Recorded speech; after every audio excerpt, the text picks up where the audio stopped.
2001, on le sait, c'est l'année de la biodiversité. 2010, oui. 2001, c'est l'Odyssée de l'espace. C'était il y a 9 ans. C'est ça. Protéger la planète, c'est aussi protéger les plantes. Et sur Terre, on a un réservoir incroyable de plantes médicinales, comme vous nous le rappelez dans votre livre, Jean-Marie Pelt. Bonjour. Bonjour. Vous êtes botaniste et vous venez d'écrire Les dons précieux de la nature. Ça vient de paraître chez Fayard. Alors c'est vrai que depuis ses origines, l'homme ne se soigne essentiellement que grâce aux plantes. Et qu'est-ce qui a changé à l'arrivée de la chimie au 19e dans l'utilisation en fait de la plante en pharmacie? Qu'est-ce qui s'est passé à ce moment-là? C'est-à-dire qu'à partir de là, on a commencé à regarder ce qu'il y avait dans la plante, c'est-à-dire sa composition chimique, et on a extrait les substances actives. Puis on les a utilisées séparément sans utiliser la plante, qu'on utilisait en extrait avant. Puis on les a copiées par synthèse. Puis on a fait des milligrammes de synthèse sans avoir aucun lien avec les plantes. Et maintenant, nous sommes dans une période où ces médicaments de synthèse sont moins nombreux. Ouais, justement, pourquoi? Parce qu'on est passé effectivement, le faire de la synthèse, ça veut dire qu'on arrive à refabriquer la même molécule, mais sans passer, comme vous le disiez, par les plantes. Aujourd'hui, on a l'impression de revenir. C'est quoi? C'est le tout écologie qui fait qu'on revient à ces plantes? Non, ce qui fait qu'on revient vers les plantes, c'est parce que la synthèse a un petit peu épuisé le filon, si vous voulez. On a testé tellement de molécules, des centaines de milliers de molécules, et on ne trouve plus beaucoup de molécules très actives pour le moment. Alors on a un chiffre qui est saisissant. Pour une molécule active vendue en pharmacie, il faut en tester 20 000 pendant 10 ans pour 1 milliard de dollars. C'est des chiffres faramineux. Et on en produit actuellement moins qu'il y a 20 ans, par exemple, nettement moins. Donc on recherche d'autres pistes et on revient vers les plantes. On n'a jamais abandonné les plantes, mais actuellement, il y a à travers le monde beaucoup de chercheurs de plantes, comme je l'étais moi-même, d'ailleurs je le raconte dans mon bouquin.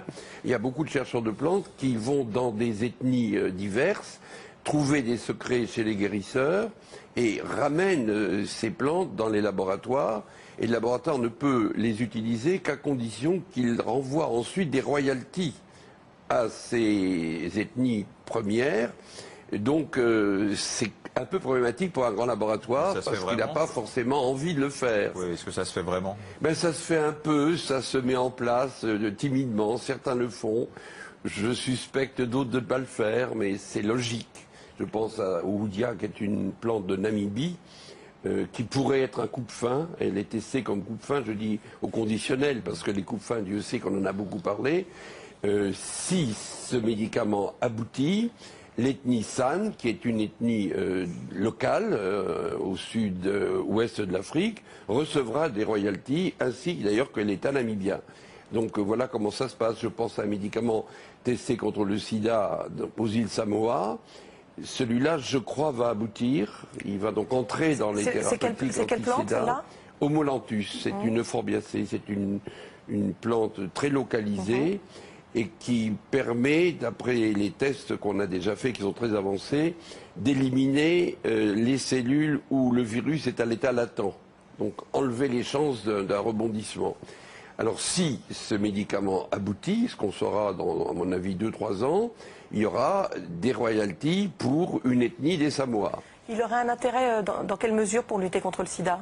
Il interviendra dans l'ensemble des thérapeutiques du sida, généralement en sympathie avec d'autres médicaments. Mais comment on fait, pardon, mais comment on fait pour se dire, en allant voir une ethnie dans les Samoa, qu'il y a peut-être une plante qui, pour eux, ne sert sûrement pas à traiter le sida, qui pourrait avoir des effets pour éliminer des cellules infectées par un virus?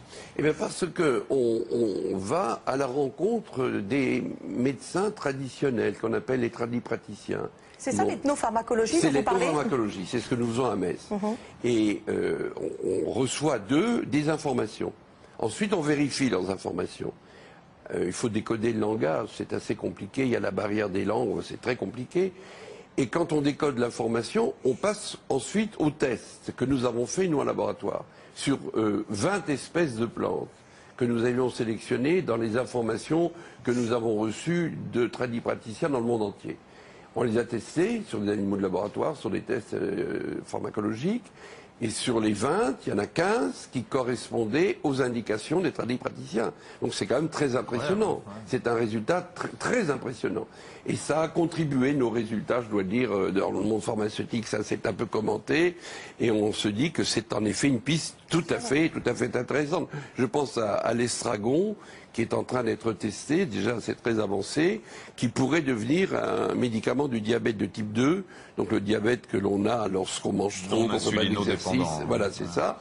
Voilà un médicament qui risque d'apparaître sur le marché dans 1 ou 2 ans. On n'est pas obligé d'aller au Samoa pour trouver ces plantes. Non, pas forcément, ça peut être aussi des plantes de chez nous, et évidemment. Alors en France, vous présidez l'Institut européen d'écologie, où il est bien sûr évidemment beaucoup question de plantes. Est-ce que le but, c'est aussi de savoir comment on peut préserver ces plantes à l'avenir? C'est une de nos préoccupations. Nous sommes installés à Metz depuis 1971. Nous avons été des pionniers en matière d'écologie. Et nous sommes par exemple actuellement préoccupés par plusieurs plantes. L'arpagophytone, très utilisé dans les arthroses, les rhumatismes, etc., ne pousse lui aussi, ça tombe bien, en Namibie. On est passé à la culture. Nous avons aidé un laboratoire à passer de la récolte à la culture parce que les gîtes naturels commençaient à s'épuiser gravement. Ce qui risque de s'épuiser rapidement aussi, ce sont les plantes du Tibet, parce que les Chinois considèrent que des plantes qui poussent en altitude vont donner de la robustesse, parce qu'elles sont en effet résistantes aux conditions climatiques extrêmes. Et certaines espèces, je pense à 3-4 espèces, sont, semble-t-il, très menacées aujourd'hui. Et il faut donc expliquer aux Chinois ce que mon ami Florentin essaie de faire, qu'il faut y aller doucement et probablement les cultiver aussi. Et les changements climatiques qui nous menacent beaucoup d'espèces ou pas? On ne peut pas le dire. Alors vous prenez n'importe quel journal, vous aurez des chiffres. Ces chiffres, c'est ça que je t'avoue, je le demande. Ces chiffres ne veulent pas dire grand-chose. On n'en sait rien. Bon, ça contribuera à éroder encore plus la biodiversité qui déjà s'érode comme chacun sait. Alors c'est un livre aussi sur la biodiversité. Il y a les plantes médicinales, mais il y a aussi les poissons, il y a les abeilles, très préoccupant. On a tellement parlé de Copenhague qu'on a un peu oublié les autres thématiques de l'écologie. Et donc là, nous retrouvons une thématique centrale qui est la protection de la biodiversité. On connaît 1 800 000 espèces. Il y en a probablement 10 à 20 fois plus qu'on ne connaît pas encore. Mais ces espèces disparaissent de plus en plus rapidement, 50 à 100 fois ou même 1000 fois plus vite que si l'homme n'était pas là.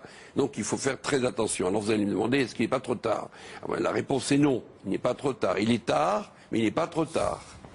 Merci beaucoup. On apprend beaucoup dans ce livre, Jean-Marie Pelt, Les dons précieux de la nature. Ça vient de paraître chez Fayard. Merci beaucoup.